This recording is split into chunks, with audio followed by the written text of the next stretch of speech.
Assalamualaikum guys, it's me Sayyida Iman. Welcome back to my channel Novel and voice over by Sayyida. तो चले आज के episode start करते हैं। The war of death by Syeda Iman, episode 12।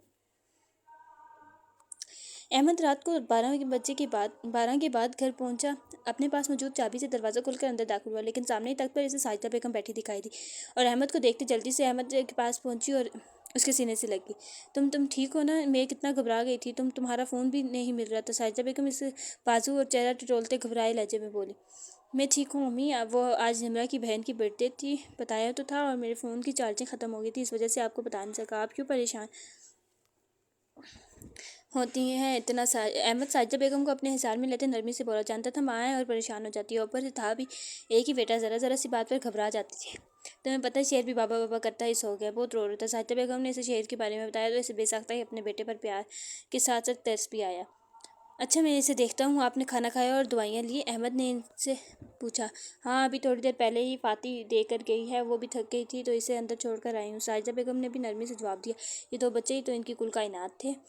अच्छा, आ जाए, मैं आपको आपके कमरे में छोड़ा हूँ। अहमद साजिदा बेगम को खड़ा करते बोला और इनके कमरे में ले गया। इनको लिटाते सोने का कहते कमरे की लाइट ऑफ करता बाहर आ गया। बीजान के कमरे में गया तो वो भी सोई हुई थी। इन्हें बगैर डिस्टर्ब किए वो फातिमा के कमरे में आ गया, जहाँ फातिमा बेड पर लेटी थी। पास ही शेर भी सोया था। फातिमा, अहमद ने आराम से इसे पुकारा तो वो उठकर बेड क्राउन से टेक लगा गई। अहमद जानता था वो जाग रही होगी, क्योंकि जब तक वो आ नहीं जाता था इसकी माँ और बहन की नींद कहाँ आनी थी। भाई आ गए आप? आज तो बहुत देर हो गई आपको, फातिमा ने अहमद की तरफ देखते पूछा, जहाँ थकन दिखाई दे रही थी। हाँ, बस पार्टी ही लेट ख़त्म हुई और फिर नूर के घर चले गए तो बस देर हो गई, अहमद ने थके हुए लहजे में कहा। अच्छा, ऐसी कैसी रही पार्टी और आपने फजर को गिफ्ट किया? फातिमा ने जल्दी से पूछा। वो कब से इंतज़ार कर रही थी। अहमद आए और इससे सारी तफसील पूछी थी। हाँ दिया गिफ्ट, अहमद ने कहा। इससे याद आया जब इसने फजर को गिफ्ट दिया और कहा था कि ये मेरी तरफ से छोटा सा तोहफा। अहमद ने एक रैप गिफ्ट फजर की तरफ बढ़ाते कहा। नहीं भाई, मैं ये आपसे नहीं ले सकती। फजर ने निमरा के इशारे पर मना किया था। अगर आप ये गिफ्ट लेंगी तो मुझे अच्छा लगेगा। अहमद ने निमरा से कहते गिफ्ट इसकी तरफ फिर से बढ़ाया। लेकिन भाई, आपने मेरे लिए ये सब अरेंज करवाया, वही बहुत है, और बहनों के लिए तो भाइयों की दुआएं ही काफ़ी होती हैं। फजर ने कहा तो इसकी बात पर सब हैरान हुए थे कि फ़जर, और इतनी बड़ी बात? और हाँ, ये पहले तो मुझे आप कहना बंद करें। मैं आपसे छोटी हूँ, बड़ी नहीं, जो आप मुझे आप कह रहे हैं। फ़जर ने मासूमियत से कहा और निमरा की जानिब देखा, जैसे पूछना चाह रही हो मैंने सही कहा ना? जी बिल्कुल, फ़जर सही कह रही है, आप इसे तुम कह सकते हैं। एंड फ़जर, आज आप ये गिफ्ट रख लें, लेकिन आइंदा आप इस तरह कोई गिफ्ट नहीं लाएंगे। इस निमरा ने पहले अहमद, फिर फ़जर और आखिर में दोबारा अहमद से कहा तो फ़जर ने इससे गिफ्ट ले लिया। अहमद ने फातिमा को सारी बात बताई और फिर जो जो इन्हें ने वहाँ किया, और फातिमा बहुत ही गौर से हर एक बात सुन रही थी। वो निमरा को न जाने क्यों लेकिन बहुत बड़ी फ़ैन थी। निमरा की बहुत सी पिक्चर्स का कलेक्शन फातिमा के पास मौजूद था, जो कि ज़्यादातर फजर या साहिर की अकाउंट से ही मिलती थी, और इसके फैशन सेंस की दीवानी थी। निमरा अक्सर कलर्स के ऐसे कॉम्बिनेशन बनाती कि देखने वाला हैरान रह जाता। तो भाई, इसमें कोई बुरी बात नहीं थी अगर निमरा ने कहा कि वो एक्स्ट्रा पे देंगी, और इसकी बात भी ठीक थी। आपने ये अपने काम से एक्स्ट्रा काम किया और एक्स्ट्रा काम की पे होती है, फातिमा ने कहा, जब अहमद ने इसे अपनी और निमरा के दरमियान हुई आखिरी बात बताई। लेकिन मुझे बुरा लगा, पैसों का घमंड झाड़ रही थी। अहमद ने गुस्से से कहा। नहीं, ऐसी बात नहीं है, आप मुझसे ज़्यादा जान गए होंगे। इससे आपको कभी लगा वो मगरूर है? हो सकता है इसका अंदाज़ गलत हो, लेकिन नीयत साफ है, फातिमा ने अहमद को समझाते हुए कहा, और समझ भी किया था। इसने तो कभी गरूर नहीं किया था किसी भी चीज़ पर, वरना तो बाकी के ऑनर्स जो होते हैं वो तो अपने वर्कर्स की को जूती की नोक पर भी नहीं रखते। अहमद ने सोचा। सही कह रही हो तुम, अहमद ने कहा तो फातिमा ने जुगर का सांस भरा। इसके भाई को समझ तो आई थी, और फिर कुछ देर बात करने के बाद फातिमा को सोने का कहते शेर को उठाते वो अपने रूम में चला गया। कपड़े चेंज करके वो जैसे ही बेड पर आया, इसे बेसाख्ता निमरा की बात याद आई। यकीन है तो ये जिम्मेदारी दी है। ये दिन फजर के लिए बहुत इंपॉर्टेंट होता है, और उसकी वजह से मेरे लिए भी। वो पल जब वो इसके सामने इसके साए में खड़ी थी। ये क्या हो रहा है? मैं इसके बारे में क्यों सोच रहा हूँ? अहमद ने उठकर बैठते सोचा, लेकिन फिर से निमरा के अल्फाज, निमरा का चेहरा और आज का वो हसीन रूप, इसकी रूप अब की बार वो झंझलाया था। क्या है यार? वो गुस्से से बोला। हाँ, इसे खुद की हालत पर गुस्सा आया था। आखिर वो क्यों इसे सोच रहा था, जिसके पास शायद इसे सोचने के लिए भी वक्त नहीं था।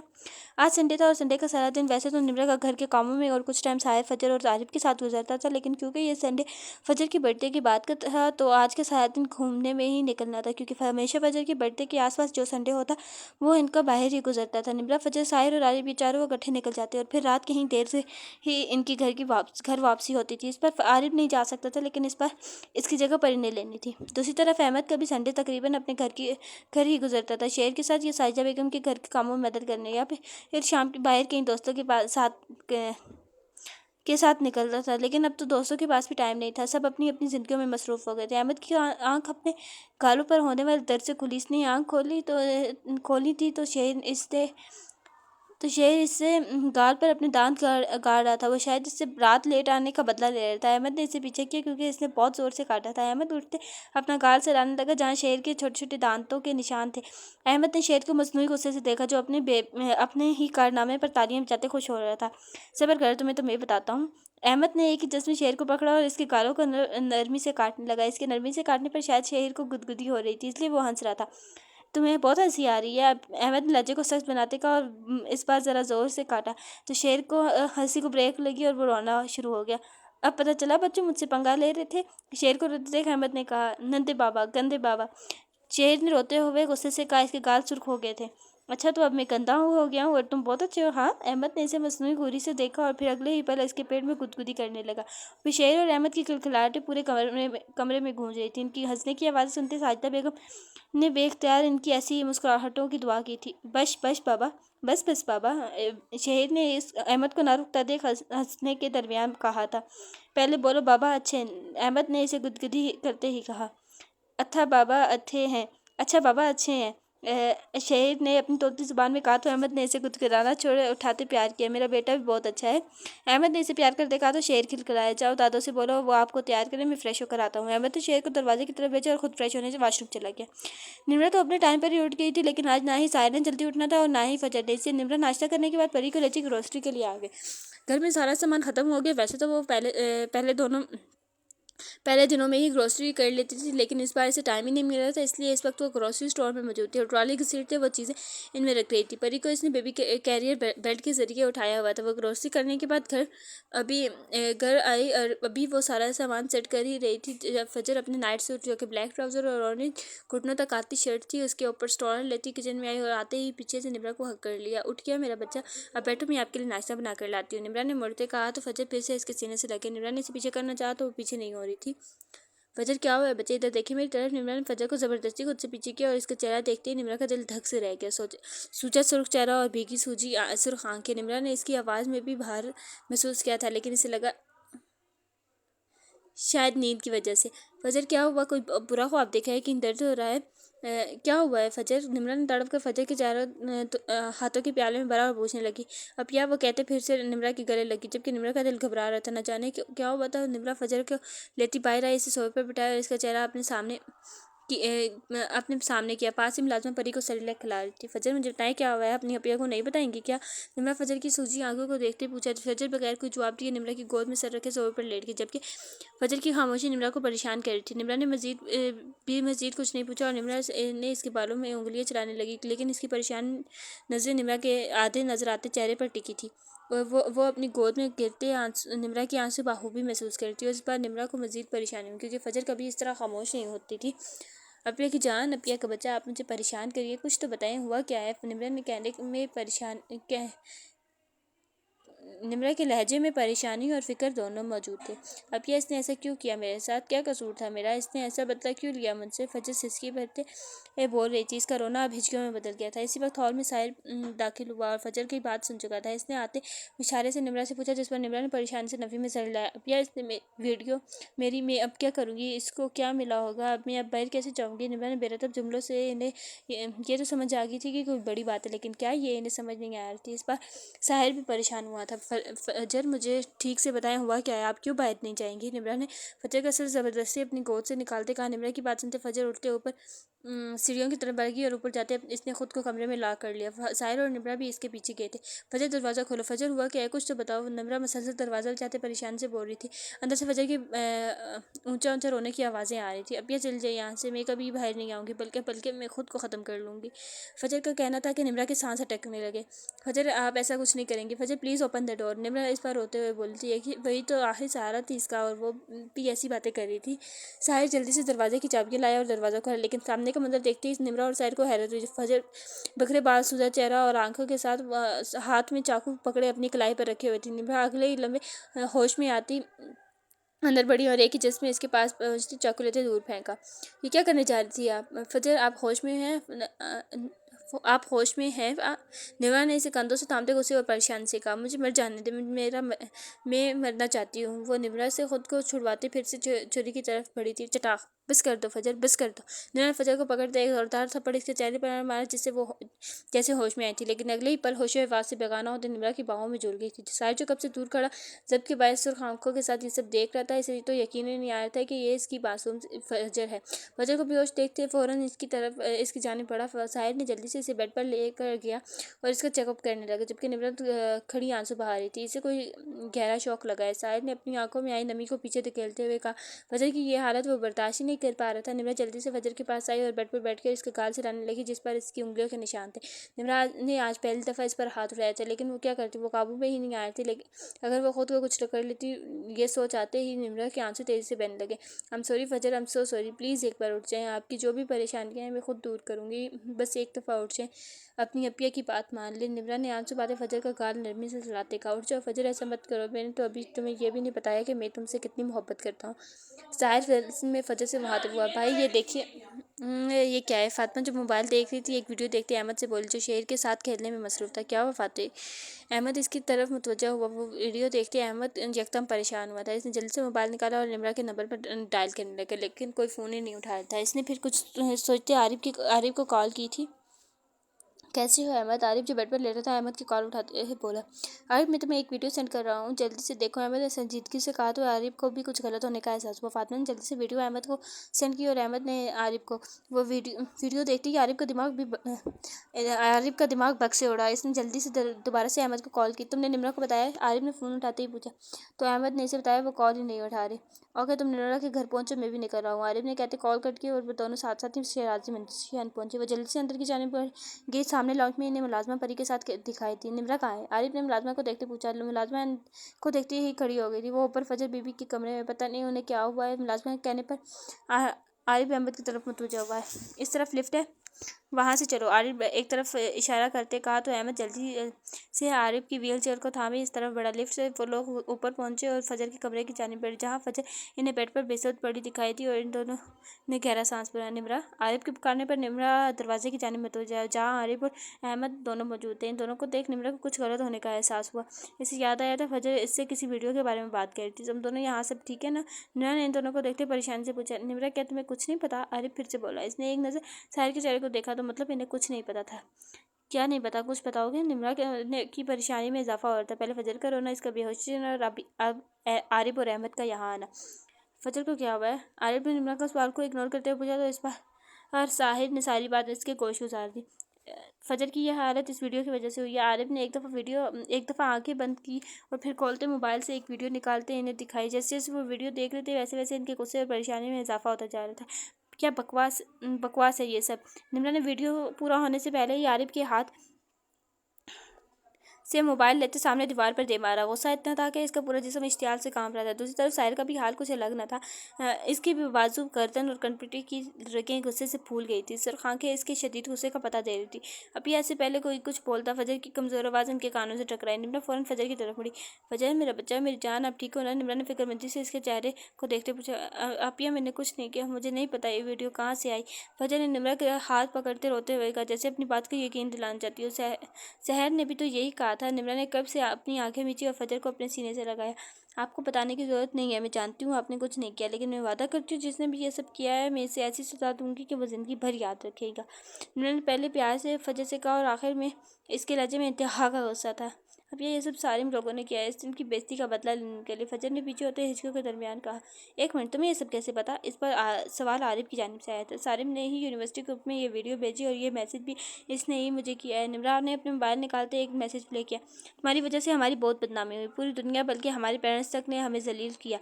अब इसका बदला तो बनता है ना? तुम्हारी वजह से हम बदनाम हुए और आज पूरी दुनिया में तुम बदनाम होगी। मैंने तुम्हारी ये वीडियोस तमाम वेबसाइट्स पर अपलोड कर दी है। अब असल बदनामी का पता चलेगा जब पूरी दुनिया तुम्हारी ये वीडियो देखेगी। एक लड़के की आवाज़ में ये मैसेज, जिसके आखिर में शैतानियत से भरा कहका था। ये सब सुनने के बाद वहाँ मौजूद हर शख्स की आंखें गुस्से से सुर्ख हुई थी।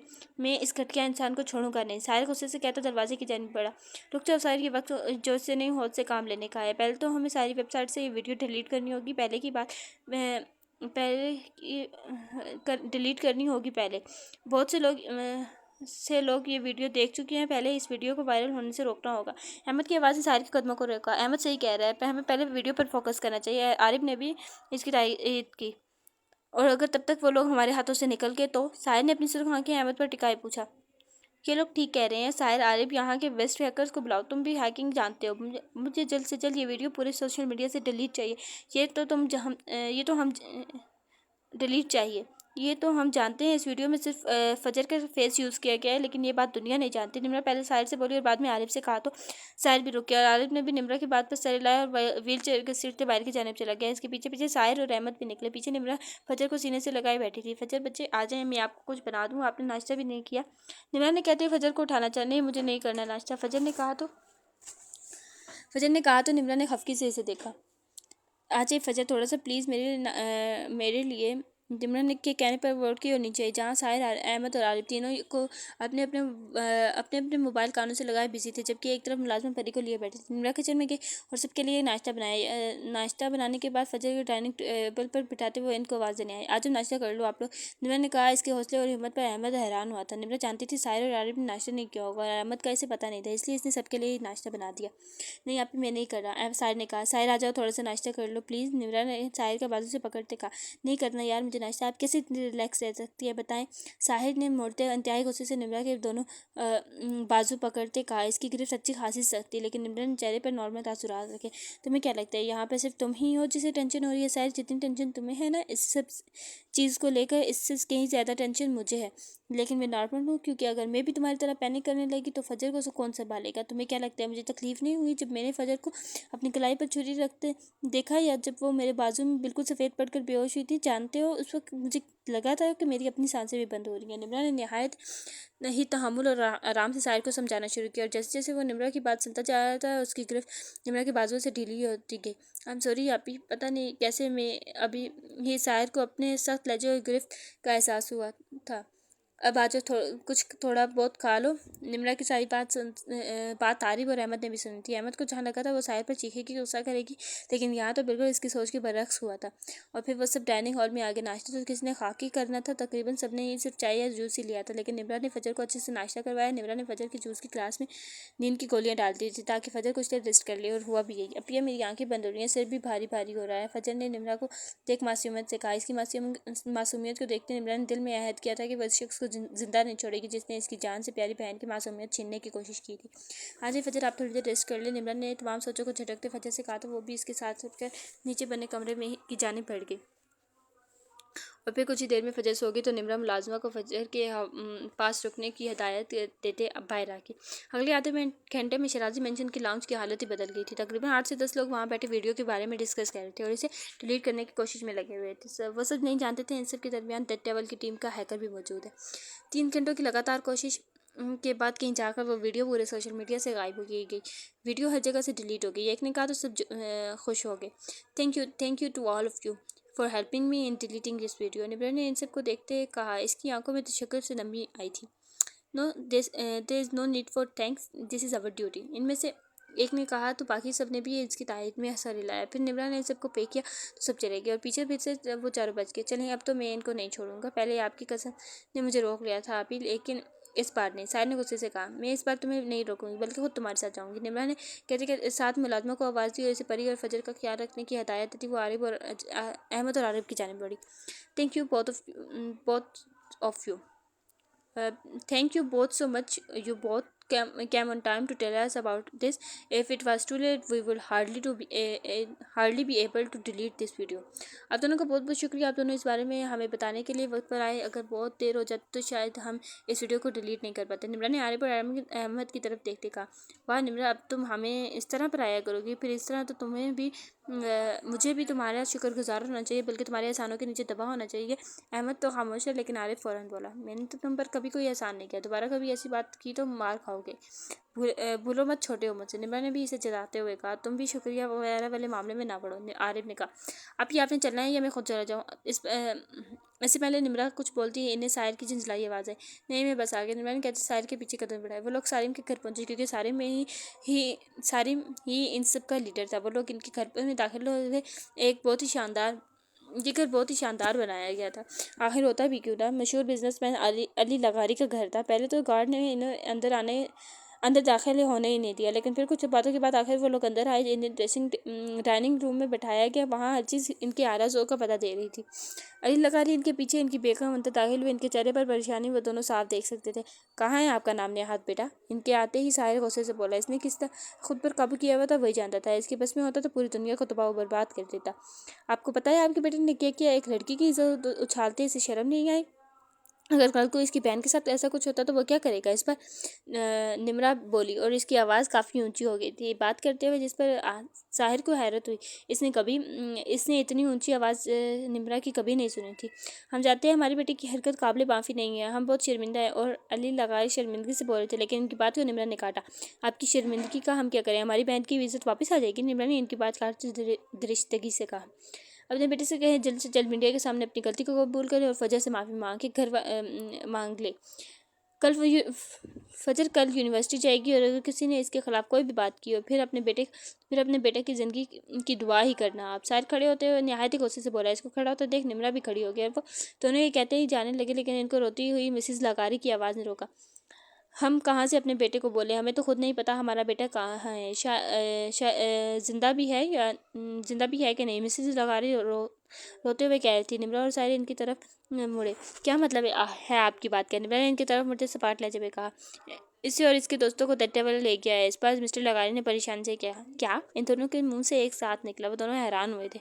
हाँ, ये तट्टावल ने मैसेज भेजा है। मिसेस लगारी ने एक मोबाइल इनकी जानिब बढ़ाते कहा, जहाँ तट्टावल का मैसेज था। जैसी इनकी हरकतें हैं इनके साथ यही सब होना चाहिए था, साहिर ने कहा। और वो दोनों बाहर आ गए। तट्टावल वो दोनों एक दूसरे को देखते एक साथ बोलते। इन्होंने तट्टावल के बारे में न्यूज़ में और अक्सर अकबर साहब से जिक्र सुना था और इनके मुजरिमों को भी सज़ा देगा ये इन्हें नहीं पता था। So guys, this is our episode 12 of novel the war of death. Hope you like it. Okay, take care. अल्लाह हाफिज़।